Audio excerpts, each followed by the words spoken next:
देखो, ये इंसान संसार में दो ही कर्म करने आता है, या तो अपने प्रारब्ध के कर्मों को भोगते रहो। प्रारब्ध में अगर तुमने पाप कर्म किए हैं तो सारी जिंदगी तुम्हें दुख भोगना पड़ेगा, ये निश्चित रूप से है। अगर तुमने प्रारब्ध में सत्कर्म किए हैं तो तुम्हें उसका सुख मिलेगा, चाहे भक्ति करो या मत करो। देखो, कई लोग हमसे कहते हैं, महाराज जी हम खूब भक्ति करते हैं, खूब सेवा करते हैं, खूब दान पुण्य भी करते हैं, लेकिन फिर भी परेशान रहते हैं, दुखी रहते हैं। कई है ना ऐसे।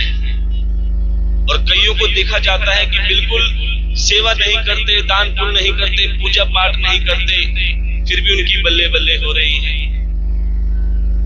ऐसा क्यों? प्यारे, जो भक्ति करते हैं, सेवा करते हैं, पूजा करते हैं, फिर भी दुखी हैं, क्योंकि भक्ति से, पूजा से, सेवा से सुख और दुख का कोई लेना देना।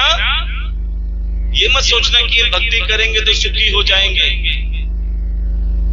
और नहीं करेंगे तो दुखी रहेंगे, ऐसा कुछ नहीं, नियम नहीं है। तो भक्ति क्यों करें जब सुख दुख इसकी वजह से नहीं आता? सुख दुख किसकी वजह से आता है? सुख दुख तुम्हारे कर्मों की वजह से आता है। जैसा तुम कर्म करोगे वैसा भुगतान तो तुम्हें करना ही पड़ेगा। फिर भक्ति क्यों करें? क्योंकि प्यारे, भुगतना तो तुम्हें ही है, लेकिन भक्ति करने से क्या फायदा होता है ये बता देते हैं कि जब तुम भक्ति करते हो, सेवा करते हो, प्रभु की कथा सुनते हो, भगवान पापों का कर्म तो तुमसे ही भुगताएगा, लेकिन जहां गोली लगने वाली होगी मेरा ठाकुर कांटों में बदल देगा। कि प्यारे, दुख आएगा तो सही, लेकिन तिनके की भांति चला भी जाएगा, पता नहीं लगेगा। ये भगवान की भक्ति का असर होता है।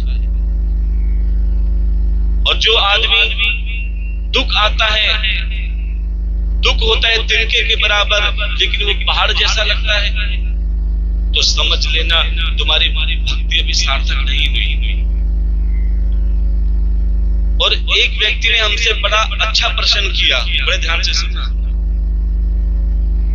बोले, महाराज जो भक्ति करते हैं, दान पुण्य करते हैं, सेवा करते हैं,